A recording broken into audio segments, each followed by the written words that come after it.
Hello there, everybody, and today I am talking about Ant-Man and the Wasp, Quantumania.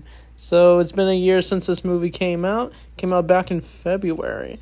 And I gotta say, I might as well give my thoughts on the Ant-Man movies, since I really love Paul Rudd as this character, since he's one of my favorite actors. And for the honor of his birthday, let's review this movie, since this is part of the 2023 movie reviews. But anyway, I liked the first Ant-Man. It was really entertaining. It was a small-scale movie, literally. But yeah, it was nice. The villain was alright, Yellow Jacket, but Ant-Man and the Wasp, that movie's alright. The villains are really boring. It had a chilling post-credit scene, but yeah, fine movie. So, Ant-Man and the Wasp Quantumania goes into a different direction. So, this time, our fellow characters are kind of living out their lives famous. Scott Lang is now he's now famous because of what he did in Avengers Endgame. He goes from convicted convict, robber, to now Avenger. And the Wasp owns Pym Industries, and Hank and his wife, Janet, are living their lives. And Cassie has apparently been arrested, but Scott manages to bail her out, and now they apparently have been she's been, during the blip, she's literally been working on a project of her own where she can contact people in the quantum realm.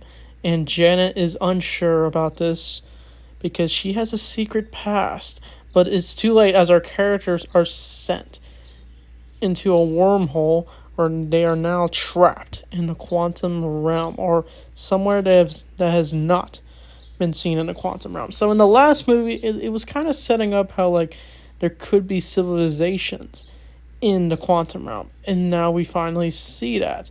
And the person that rules this realm is Kang, played by Jonathan Majors. So this is before his legal issues as he's been going through. But I might as well talk about Kang. So Kang, I actually really like Kang. I'll get to an issue I have in a bit.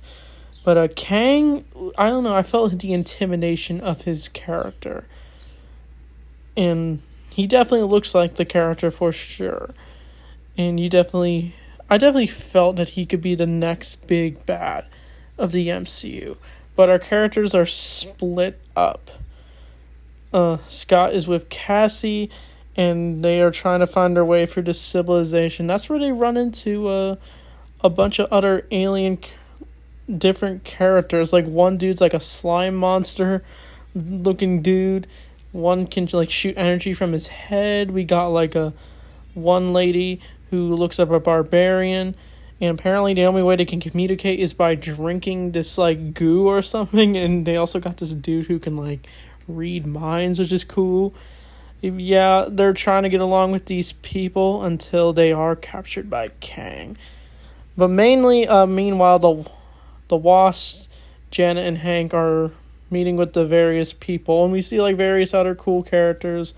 That's where they meet Bill Murray's character. I honestly forgot Bill Murray was in this movie.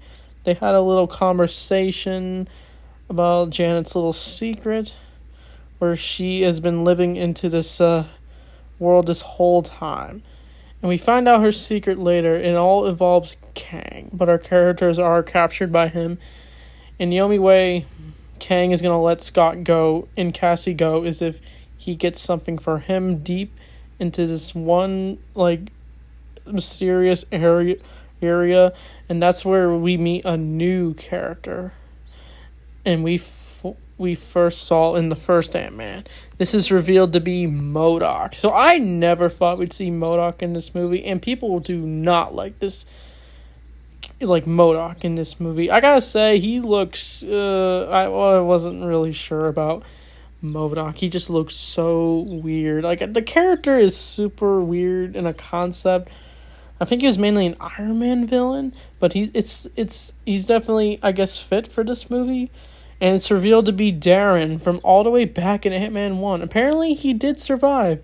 Apparently he's been trapped in the quantum realm and was so badly damaged from his fight with Ant-Man that he's literally now been turned into MODOK, a giant baby head, and it's just so weird. And so he's basically the puppy guard for him. for Kang, he's like his right-hand man, and Kang threatens to kill Cassie and put Scott in a time loop, and so Scott makes the deal to work with Kang to get whatever he needs to find a way, because he wants to get to Earth and cause mayhem. So because he's the conqueror after all, and we find out what has been going on with Janet. It turns out during her time trapped in the quantum realm, she actually knew Kang, and they basically they were friends at first, but then once she had this psychic vision, because she's been in the quantum realm, she had this vision of Kang destroying tons of people, civilizations, and she finds out he's evil, and she's basically helped him finish his crash shit that got him there in the first place. And once she finds out about this, she sabotages his ship and leaving the two behind. And it took Janet years, decades later, where they finally meet in Ant-Man and the Wasp. And she never told about this because she thought she already had it finished. But no, Kang is back, and Scott Lang has to literally go through his trials where he has to save Cassie. And he said I do like the line where he says hey, my life was screwed up because I messed up. And so he goes through this wormhole where he meets other Ant-Mans, and one is dressed like his Baskin-Robbins outfit, because apparently he was hired there. The guy who fired him in the first movie apparently now loves him, and he even got Employee of the Month. So yeah. But anyway, all the Ant-Mans say they all want the same thing, and they managed to get Scott to get all the way to the top so he can get whatever Kang needed to save Cassie. But it turns out Kang was just using Ant-Man the whole time. He was going to kill them all anyway, and that's where they get into a huge fight. And the Wasp was actually able to use her communicator to track where Scott was, since they had a better signal, because they took this one ride, and Hank ends up putting his arms in this goo thing. He was I do like the line where he's like, what the hell? And they managed to all meet up, and that's where they all of the characters come together to have a showdown with Kang. I might be skipping some things, but I do like the line where Kang's you think you can defeat me? I have defeated so many Avengers. I am Kang.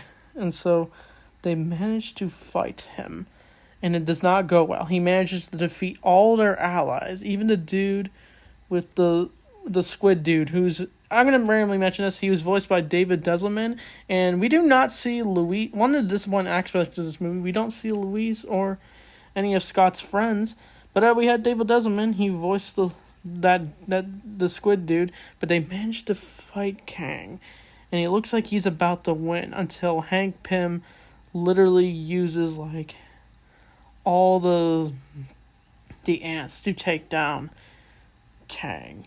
And I forgot to mention, Cassie managed to escape by gathering the various allies to come together.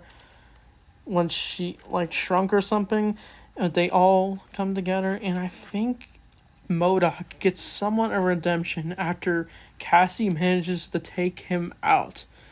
And she says, you can fix yourself by not being a dick or something.